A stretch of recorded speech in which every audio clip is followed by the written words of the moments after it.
Howie, andito nga ako ngayon sa Philippine Orthopedic Center sa Quezon City kung saan dinadala usually yung mga firecracker victims. At dito sa Orthopedic Center talagang yung ina-amputate yung mga tao. Talagang ito yung specialty ng mga tao.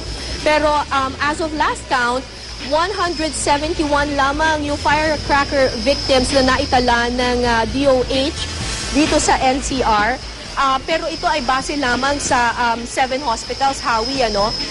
Compared to last year of 612 firecracker victims, talagang malaking-malaki yung pagbaba ng firecracker-related injuries. Dito mismo sa aking kinalalagyan sa Philippine Orthopedic Center, last year, ang naitala nila ay 23 firecracker-related injuries. Pero ngayon, 7 victims pa lamang ang kanilang naitatala as of this hour. Pero yun nga, sabi nila, karaniwan daw kasi ngayong January 1 hanggang January 2, doon daw dinadala yung mga biktima ng paputok galing naman sa mga probinsya. So yung 7 victims na yan, sana ay hindi na madagdagan pa.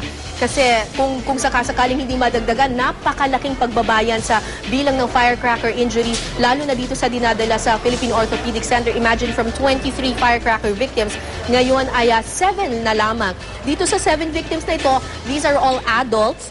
Puro ang mga 17 and above ang nakabiktima sa kanila ng mga firecrackers, whistle bomb, quitis, aerial fireworks, plapla, at saka yung 5-star. Dito sa 7 biktima na ito, Howie, 2 lamang yung na-amputate yung kanilang mga kamay.